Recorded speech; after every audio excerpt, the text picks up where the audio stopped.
Bonjour bien-aimés, bonjour très chers amis.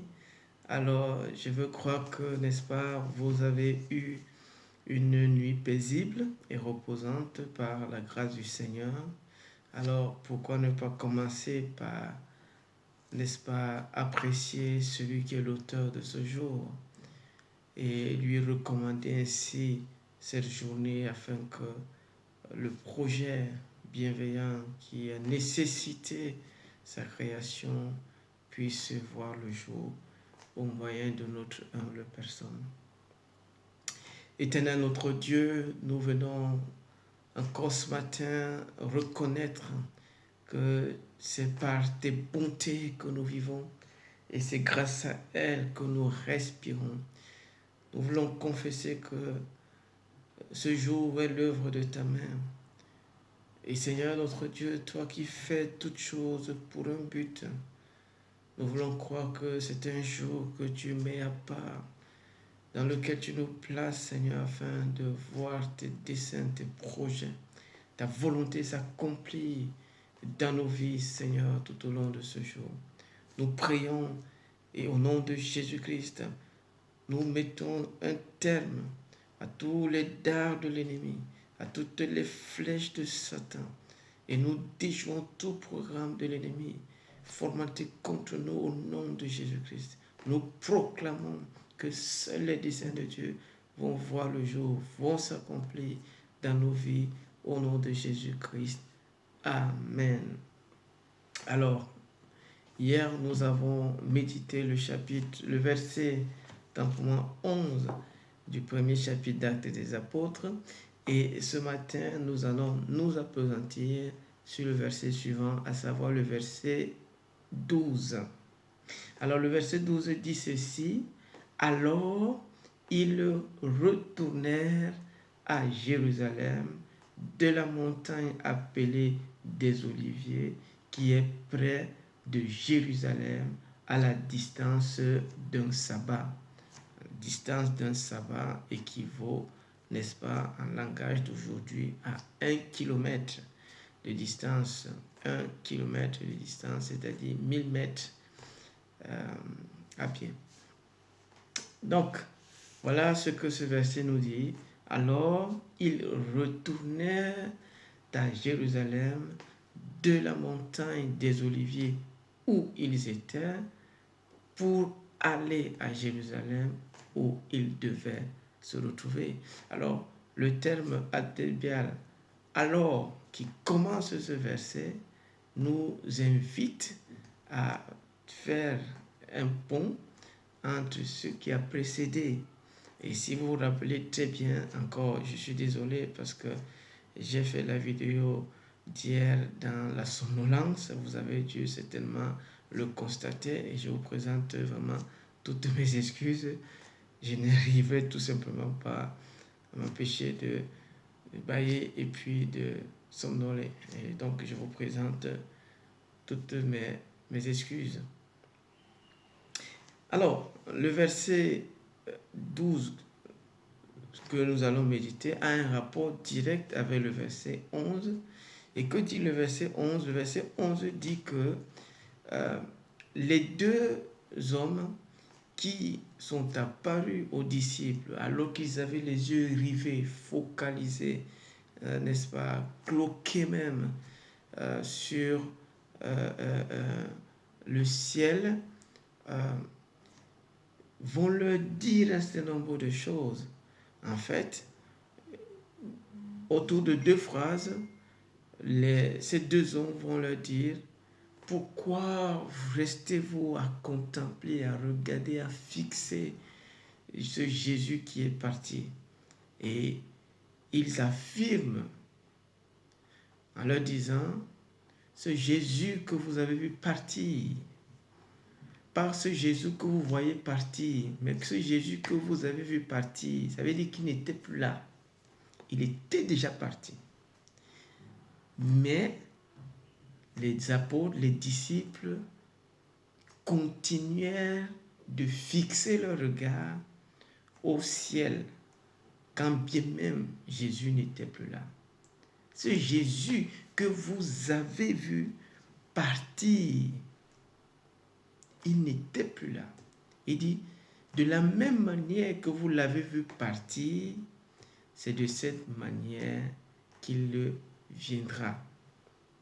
C'est ce que nous dit le verset 11 et on l'a intitulé « Stop à la nostalgie, bienvenue à la parousie » qui est le retour triomphal de Jésus, l'avènement de Jésus. Et sans doute, nous avons tiré un certain nombre de leçons, à savoir qu'il fallait qu'on tire un trait à notre passé si jamais nous aspirons à vivre un avenir meilleur. Parce que les deux ne se conjuguent pas dans le sens qu'on ne peut pas regarder aux deux endroits différents au même moment. On peut s'inspirer du passé, mais les regards doivent être sur le futur. On ne peut pas aller, alors qu'on veut aller de l'avant, et avoir les yeux tournés vers l'arrière. Et donc, les deux anges qui leur sont apparus leur ont dit, sous forme d'interrogation, question de les amener eux-mêmes à réaliser, je ne dirais pas l'absurdité, mais l'inutilité de leur activité. On en a abondamment parlé là-dessus. Je ne compte pas y revenir. Mais je trace juste la trajectoire, n'est-ce pas, qui nous conduit à ce verset, à travers cette, n'est-ce pas, notion d'alors qui commence ce verset. Alors, ils retournaient, comme quoi ils ont compris la leçon, comme quoi ils ont pris en compte les paroles, n'est-ce pas, que les anges leur ont dites. Ils ont écouté, ils ont compris et ils ont agi sur les paroles que les anges leur ont communiquées. Et donc, nous voyons un certain nombre de choses au travers de ce verset. Alors, je l'ai intitulé, le verset de ce jour, la repentance, un pas important vers l'avenir qui nous attend. La repentance, un pas important vers l'avenir qui nous attend.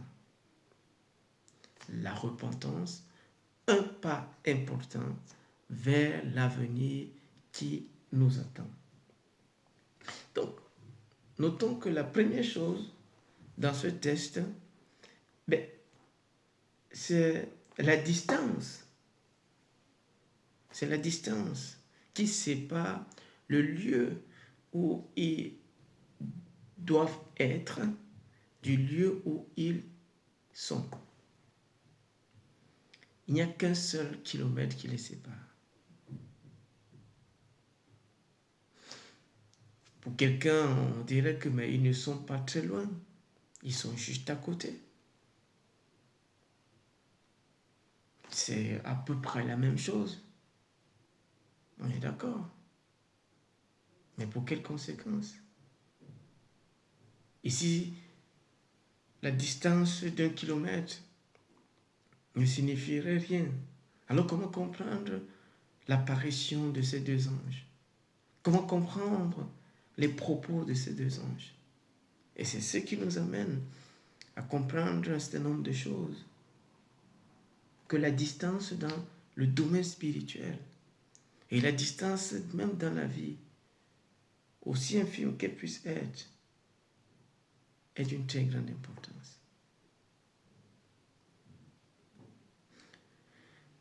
Le lieu où ils se trouvaient, c'était le lieu où Jésus les avait conduits. C'est à cet endroit qu'ils avaient passé du temps avec Jésus. C'est à cet endroit qu'ils ont vu Jésus être élevé au ciel. C'est à cet endroit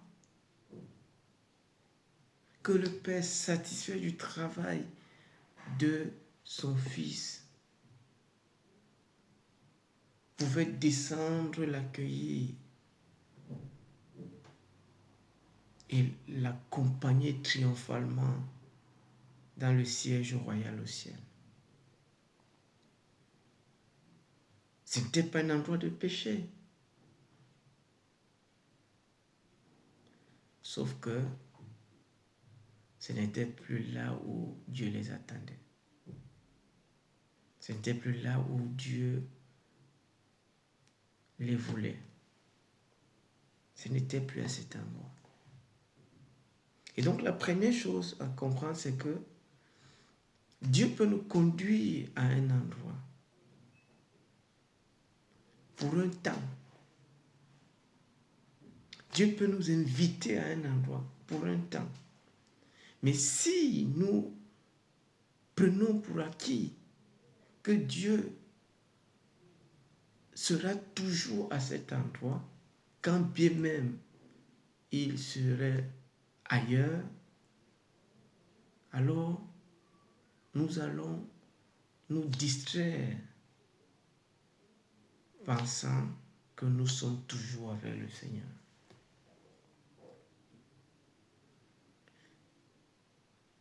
Samson pensait Dieu était toujours avec lui. Mais la Bible dit qu'il ne savait pas que Dieu l'avait quitté. Juge 16, verset 20. Il ne savait pas que Dieu l'avait quitté. La distance était trop infime, très petite. Mais la réalité subséquente était astronomique. Donc Dieu peut nous conduire quelque part. Et aussi longtemps que le temps imparti pour y rester est toujours d'actualité, alors nous bénéficierons de sa grâce. Nous connaîtrons sa grâce, sa faveur, sa bénédiction. Mais une fois que le temps imparti pour rester à cet endroit est écoulé, notre présence à cet endroit devient un problème, devient inutile, devient non productive.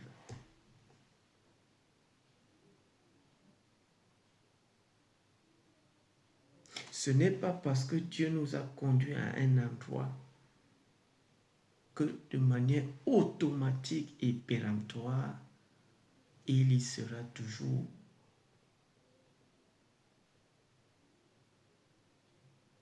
Il nous y a conduits pour un but.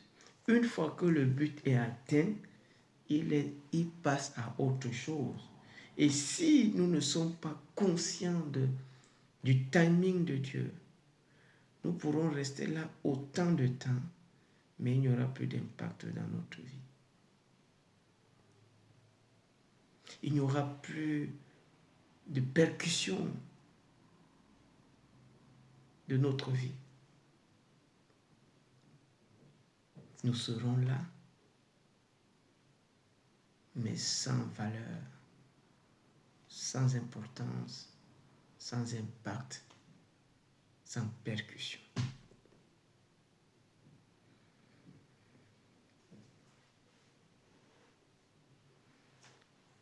On voit aussi une autre chose, la deuxième, on pourra dire, c'est que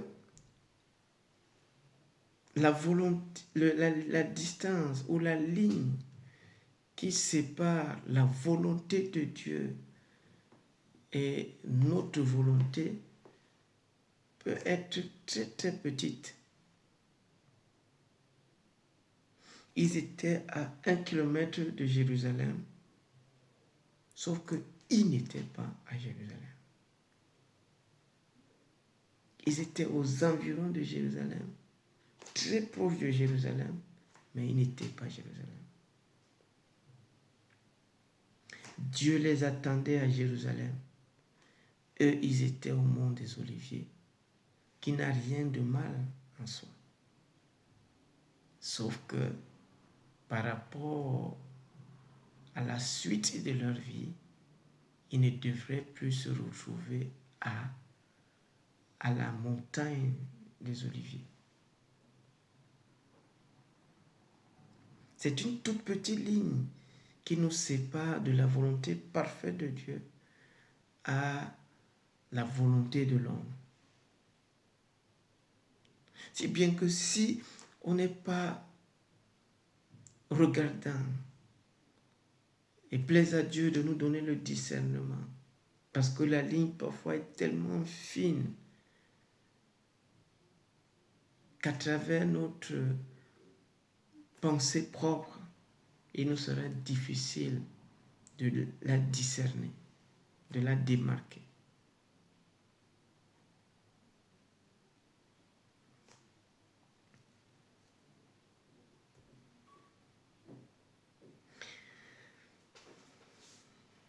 Comme on a parlé de repentance comme étant le pas important à franchir vers l'avenir qui nous attend,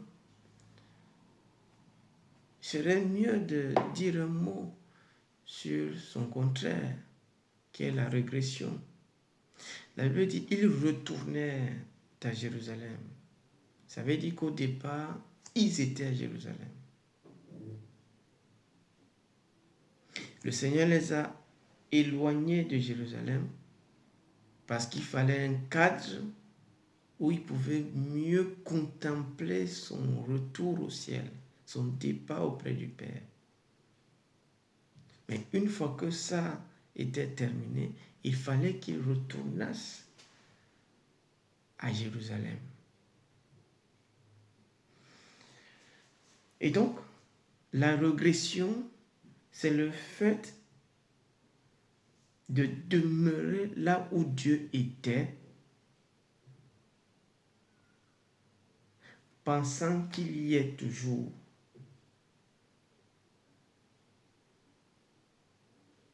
C'est ça la régression. Continuer de rester là où Dieu était, alors qu'il n'y est plus. On a rétrogradé. On a fait un pas en arrière. Pourquoi? Parce que la vie spirituelle est une vie actuelle. C'est une vie fraîche. Il n'y a pas d'historicité. Ce n'est pas une question historique. Ce n'est pas une affaire historique. Ce n'est pas une affaire de l'histoire. C'est une affaire de maintenant, d'aujourd'hui, dans ce moment. Avec Dieu, avec l'Esprit de Dieu, avec la vie de Dieu. Et donc, la régression, c'est le fait d'être dans un endroit où Dieu était, tout en pensant qu'il y est toujours.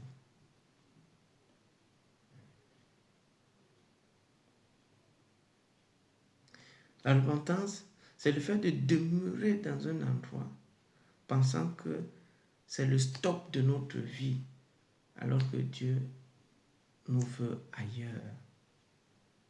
J'aime souvent Samson. Je l'appelle l'aventurier spirituel. Dieu pouvait l'amener à utiliser une mâchoire d'âne et massacrer 1000 personnes. Au lieu que Samson prenne cette mâchoire d'âne pour en faire une épée, une arme de destruction massive et en multiplier les exemplaires.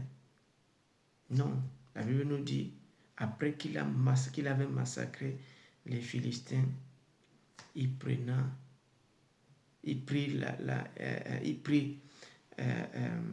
mâchoire d'âne, la jeta et poursuivit son chemin.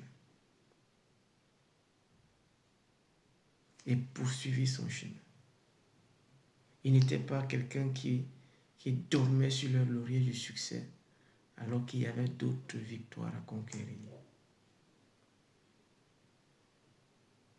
On regresse lorsque on reste à un endroit où Dieu a été, pensant qu'il y est toujours, alors qu'il n'y est plus. Rappelez-vous que Jésus avait dit, on l'a lu, on l'a étudié, au verset 3, Il leur a dit de ne pas s'éloigner de Jérusalem, mais d'attendre la promesse que le Père a faite. C'était à Jérusalem et non sur le mont des Oliviers.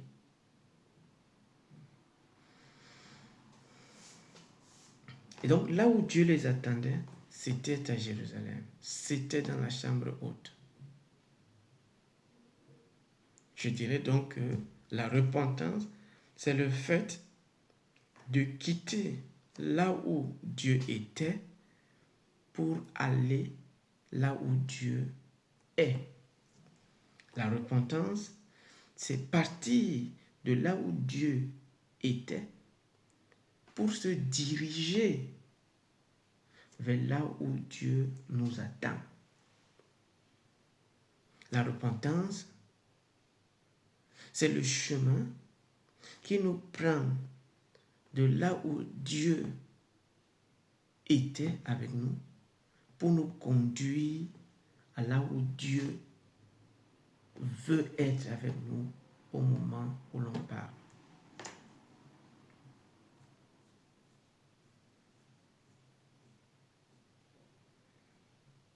Le Seigneur avait dit aux disciples d'attendre à Jérusalem. Et quand ils ont écouté cette parole, ils ont agi sur la parole. La repentance, c'est le produit de la parole faisant son écho dans nos cœurs, dans nos vies. Là où il n'y a pas la repentance, il n'y a pas écoute ni compréhension de la parole de Dieu. Ce qui produit la repentance, c'est l'attitude de notre cœur envers la parole de Dieu, écrite, dite, prêchée, enseignée. Les anges sont venus et ils ont parlé simplement, clairement. Ils n'ont pas multiplié les paroles, juste 2 phrases. La première, sous forme interrogative, pourquoi restez-vous à contempler ce Jésus qui est déjà parti? La deuxième, une affirmation, mais surtout une